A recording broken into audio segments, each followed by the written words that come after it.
यहाँ पर k की वैल्यू 1/4πε0 क्यू है।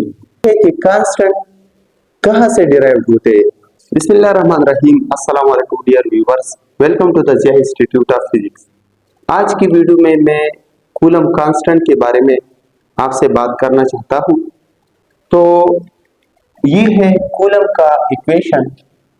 यहाँ पर एक वैल्यू मिसिंग है, k की वैल्यू। अक्सर स्टूडेंट्स का एक क्वेश्चन होता है कि जो अदर्स इक्वेशन होते हैं यानी न्यूटन सेकंड लॉ, उसमें k की वैल्यू 1 आती है, बाज इक्वेशन में k की वैल्यू 1 आती है, बाज इक्वेशन में दूसरी। यहाँ पर k की वैल्यू 1/4πε0 क्यू है। यहाँ पर 2π क्यों नहीं है, एप्सिलॉन नॉट की जगह कोई और चीज क्यों नहीं है? तो ये स्टूडेंट का एक मेजर क्वेश्चन होता है और उसको आंसर करने के लिए मैं अभी कोशिश करूंगा ताकि आपको समझा सकूं। यहाँ पर सबसे पहले मैं आपको बताता चलूं कि equation comprises of 3 parts. Equation 3 चीजों से मिलकर बनता है। पहला, इक्वेशन में होते हैं वेरिएबल्स, 1 नंबर पर वेरिएबल्स, दूसरी नंबर पर कॉन्स्टेंट्स और तीसरी नंबर पर हमारे पास इक्वेशंस में होते हैं ऑपरेटर्स।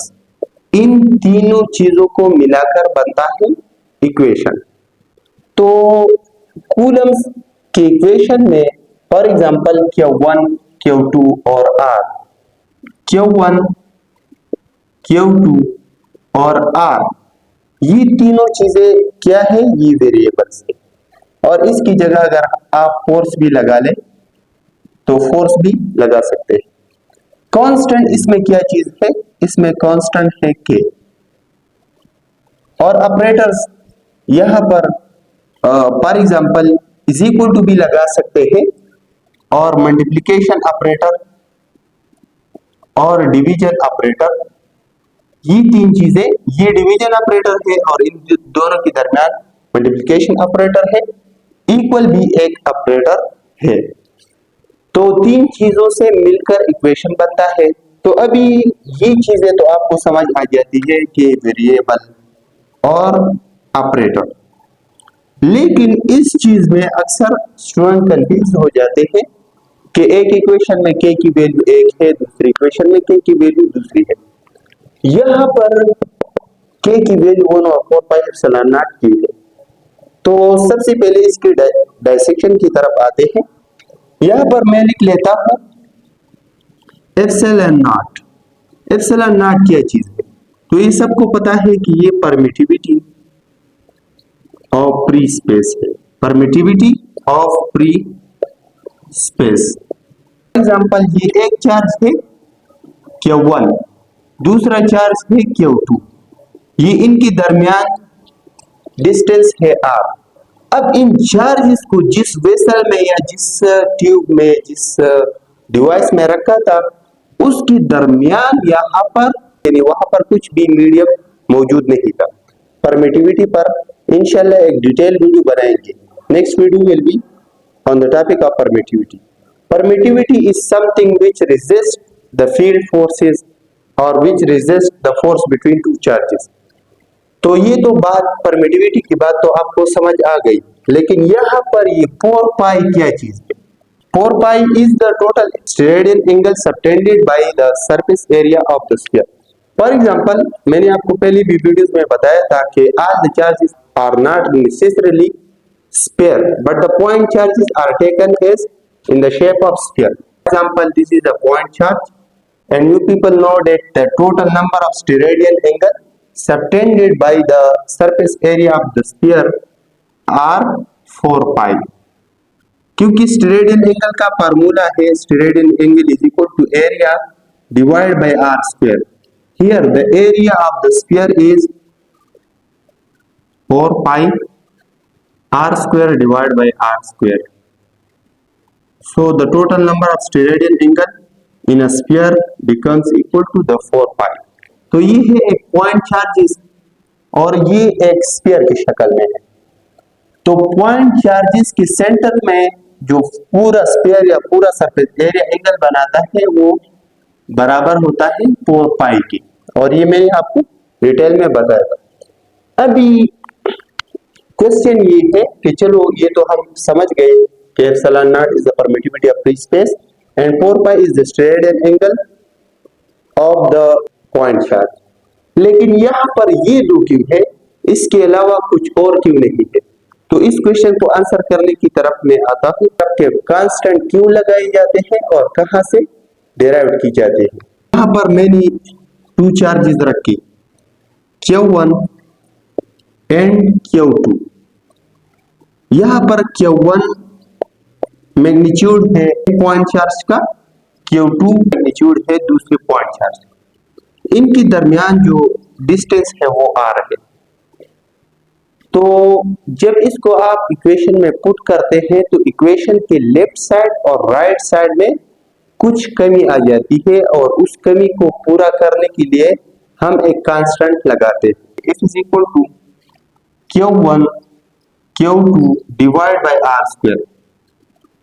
आप जब भी ये लगाएंगे तो यहाँ पर राइट साइड में कुछ कमी आएगी, और उस कमी को पूरा करने के लिए हम यहाँ पर एक कांस्टेंट लगाते हैं ताकि इक्वेशन के दोनों साइड्स बैलेंस हो जाए।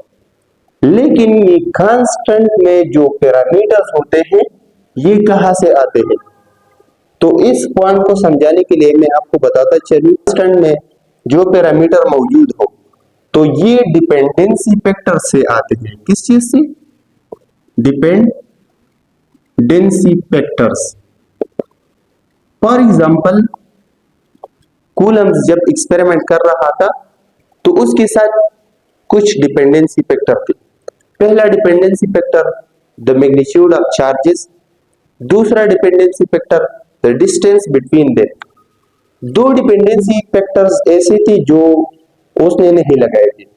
उसमें एक डिपेंडेंसी फैक्टर ये था, ये जो चार्जेस है इनके दरमियान एक मीडियम होगा और उस मीडियम की परमिटिविटी। तो यहां पर एप्सिलॉन नॉट क्या चीज है? Permittivity of free space.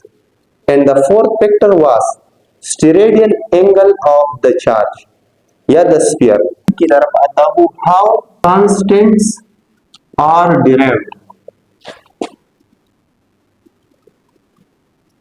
Constant कैसे डिराइव्ड होते हैं?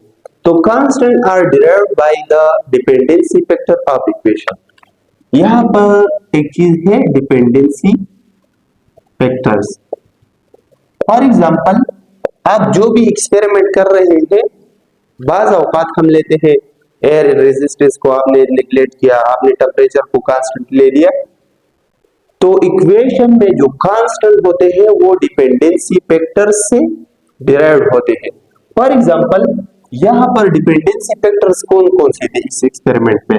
पहले नंबर था मैग्नीट्यूड ऑफ चार्जेस, दूसरी नंबर पर था डिस्टेंस बिटवीन चार्जेस। अब 2 फैक्टर ऐसे थे जो रह गए थे और उसकी वजह से इक्वेशन बैलेंस नहीं हो रहा था, और हम कांस्टेंट क्यों लगाते हैं? ताकि इक्वेशन बैलेंस हो। तो वो 2 फैक्टर कौन से थे? 3 नंबर पर है और 4 नंबर। एक फैक्टर रह गया था परमिटिविटी ऑफ फ्री स्पेस, चौथा फैक्टर जो था वो स्टेरेडियन